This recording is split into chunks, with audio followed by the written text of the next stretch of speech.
ಈಗ ಅಭಿಪ್ರಾಯ ಅಂದರೆ ನೀವೇ ನೋಡಿದ್ದೀರಿ. ಈಗ ನಮ್ಮ ಏನು ಅಭಿಮಾನಿ ದೇವರುಗಳಿದ್ದಾರೆ, ನಿಜವಾಗ್ಲೂ ಅವ್ರಿಗೆ ನಾನು ಚಿರಋಣಿ ಆಗಿರ್ತೀನಿ. ಕಾರಣ ಏನು ಅಂದರೆ, ನಾನು ಅವ್ರಿಗೆ ಯಾವುದೇ ರೀತಿ ಅಧಿಕಾರ ನಾವು ಇಲ್ದಿದ್ರು, ನಾವು ಅವ್ರಿಗೇನು ಸಹಾಯ ಮಾಡ್ತಿದ್ರು ಸಹಿತ ಅವರು ಸುಮಾರು ವರ್ಷಗಳಿಂದ ನನ್ನ ಸಹೋದರನ ಒಂದು ಸ್ಥಾನದಲ್ಲಿ ಇಟ್ಕೊಂಡು ನನಗೆ ಎಲ್ಲ ರೀತಿಯಲ್ಲಿ ಅವರು ಸ್ಪಂದಿಸಿ ನನಗೆ ಏನು ಹೇಳಬೇಕು ಅಂತಲೇ ಗೊತ್ತಿಲ್ಲ, ಅಷ್ಟು ಚೆನ್ನಾಗಿ ಒಂದು ವ್ಯವಸ್ಥೆಯನ್ನು ಮಾಡಿ ಈ 66ನೇ ವರ್ಷದ ಹುಟ್ಟುಹಬ್ಬವನ್ನು ವ್ಯವಸ್ಥೆ ಮಾಡಿ ಆಚರಿಸಿದ್ದಾರೆ. ಅದಕ್ಕೆ ನಾನು ಅವ್ರಿಗೆ ಆಭಾರಿ. ಸರ್, ಇವತ್ತಿನ ದಿವಸ ಎಲ್ಲ ಕಾಂಗ್ರೆಸ್ ಮುಖಂಡರು ಬಂದು ತಮಗೆ ವಿಶ್ ಮಾಡ್ತಾ ಇದ್ದಾರೆ. ತಮಗೆಲ್ಲ ತಿಳಿದಂಗೆ ನಾನು ಸುಮಾರು 28-30 ವರ್ಷದವರೆಗೂ JDSಲ್ಲಿದ್ದೆ. ಈಗ ಕಾಂಗ್ರೆಸ್ಸಿಗೆ ಬಂದಿದ್ದೀನಿ. ಕಾಂಗ್ರೆಸ್ಸಿಗೆ ಬಂದಿರೋದ್ರಿಂದ ಅದರಲ್ಲೂ ನಮ್ಮ DK ಶಿವಕುಮಾರ್ ಅವರು, DK ಸುರೇಶ್ ಅವರು ಕೂಡ ಬರಬೇಕಿತ್ತು. ಆದರೆ ಕಾರಣಾಂತರಗಳಿಂದ ರಾಜಕೀಯದ ಒಂದು ಅಲ್ಲಿನ ಒಂದು ಸಂದರ್ಭದಿಂದ ಬರೋಕ್ಕಾಗದೇ ಇರೋ ಕಾರಣದಿಂದ ಅವರು ಬಂದಿಲ್ಲ. ಅವರ ಬಾಮೈದಾದ MLC ಆದ ರವಿ ಅನ್ನೋರು ಬಂದಿದ್ದರು. ಎಲ್ಲದಕ್ಕಿಂತ ಮುಖ್ಯವಾಗಿ ನಮ್ಮ ರಾಮಲಿಂಗಾರೆಡ್ಡಿ ಮಂತ್ರಿಗಳು ಬಂದಿದ್ದರು, ಅವರು ಕೂಡ ನಮಗೆ ಇದು ಮಾಡಿದ್ರು.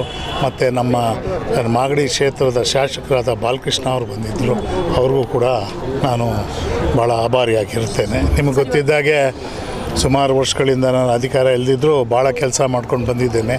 ಬಹುಶಃ ನಿಮಗೆಲ್ಲ ಗೊತ್ತಿರ್ಬೋದು, ನಾನು ಸ್ವಂತ ದುಡ್ಡಿನಿಂದ ನಾನು ಮಾಡಿರೋದು. ಇದನ್ನು ನಾನು ಏನು ಮಾಡಿದ್ದೀನಿ ಅದರ ಜನರ ಒಂದು ಪ್ರೀತಿ ವಾತ್ಸಲ್ಯ ಇವತ್ತು ನಿಮ್ಮ ಕಣ್ಣು ಮುಂದೆ ನೋಡಿದ್ದೀನಿ. ಸರ್, ಇವತ್ತು ಬೇರೆ ಏನೇನು ಕಾರ್ಯಕ್ರಮ ನಡೀತು ಸರ್? ಮೇಡಮ್, ಬೆಳಿಗ್ಗೆಯಿಂದ ಸುಮಾರು ಒಂದು 40 ಕಡೆ ಕೇಕ್ ಕಟ್ಟಿಂಗ್ ಆಗಿ ಒಂದು 5 kg ತಿನ್ನಿಸ್ಬಿಟ್ಟಿದ್ದಾರೆ ನನಗೆ.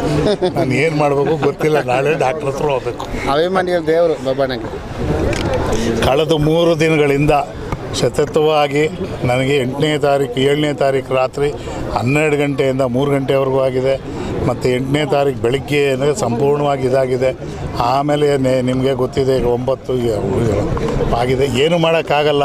ನಾನು ನಮ್ಮ ಸ್ನೇಹಿತರುಗಳು, ಕಾರ್ಯಕರ್ತರುಗಳು, ಪಕ್ಷದ ಹಿತೈಷಿಗಳು, ನಮ್ಮ ಸಹೋದರಗಳು, ಸಹೋದರಿಯರು, ಅವರ ಒಂದು ಪ್ರೀತಿ ವಾತ್ಸಲ್ಯದ ಮುಂದೆ ಇದೆಲ್ಲ ಏನೂ ಇಲ್ಲ. ಹಾಗಾಗಿ ನಾನು ಅವ್ರಿಗೇನು ಕೊಟ್ಟರು ನಾನು ಸ್ವೀಕರಿಸಿ.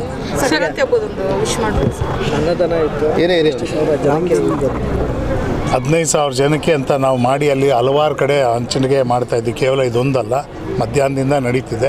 ಇಲ್ಲಿ ಇವತ್ತು 5,000 to 6,000 ಜನಕ್ಕೆ ಇಲ್ಲಿ ಊಟದ ವ್ಯವಸ್ಥೆ ಮಾಡಿದೆ. ನೀವೆಲ್ಲ ನೋಡಿದಾಗೆ ಪಾಪ ಬೆಳಿಗ್ಗೆಯಿಂದ ಸಂಜೆವರೆಗೂ ಕೆಲಸ ಮಾಡಿಬಿಟ್ಟು ಸಂಜೆ ಬಂದು ನಮ್ಮ ಹತ್ರ ಬರ್ತಾರೆ. ಬಂದಾಗ ಅವ್ರಿಗೇನೋ ಒಂದು ಸಂತೋಷ ಇರುತ್ತೆ. ಇವಾಗ ನೀವು ನೋಡ್ದಂಗೆ ಒಬ್ಬೊಬ್ಬರು ಕ್ಯಾರಿಯರ್ ತೊಗೊಂಬರ್ತಾರೆ, ಡಬಲ್ ತ್ರಿಬಲ್ಲು ತೊಗೊಂಡೋಗ್ತಾರೆ. ನಾವು ಯಾರಿಗೂ ಇಲ್ಲ ಅಂತಂತಿಲ್ಲ. ಕಾರಣ ಏನು ಅಂದರೆ, ಇಲ್ಲಿ ವರ್ಕಿಂಗ್ ಕ್ಲಾಸ್ ಅವ್ರಿಗೆ ಒಂದು ದಿನದ ಊಟ ಕೊಟ್ಟರೆ ಹೊಟ್ಟೆ ತುಂಬ ಕೊಡಬೇಕು. ಹಾಗಾಗಿ ಏನಾಯ್ತು, ಒಂದು ಪ್ಲೇಟಲ್ಲಿ ಸಾಲಲ್ಲ ಅವರು. ಸೊ ಅವರು 2-3 ಪ್ಲೇಟ್ ತೊಗೊತಾರೆ. ಹಾಗಾಗಿ ನಮ್ಗೆ ಗೊತ್ತಿದೆ, ಇದು ಸುಮಾರು ವರ್ಷಗಳಿಂದ ಮಾಡ್ಕೊಂಬಂದಿರೋದ್ರಿಂದ ನಾವು 5,000 ಜನಕ್ಕೆ ಮಾಡಿಸಿದ್ರೆ 3,000 ಜನ, 10,000 ಜನಕ್ಕೆ ಮಾಡಿಸಿದ್ರೆ 6,000 ಜನ, ಆ ಥರ ಇದಾಗುತ್ತೆ. ಸಮಸ್ತ ಕನ್ನಡಿಗರಿಗೂ, ಕರ್ನಾಟಕ ರಾಜ್ಯದ ಕನ್ನಡಿಗರಿಗೆ ಸಂಕ್ರಾಂತಿ ಹಬ್ಬದ ಹಾರ್ದಿಕ ಶುಭಾಶಯಗಳು. ನಮಸ್ಕಾರ.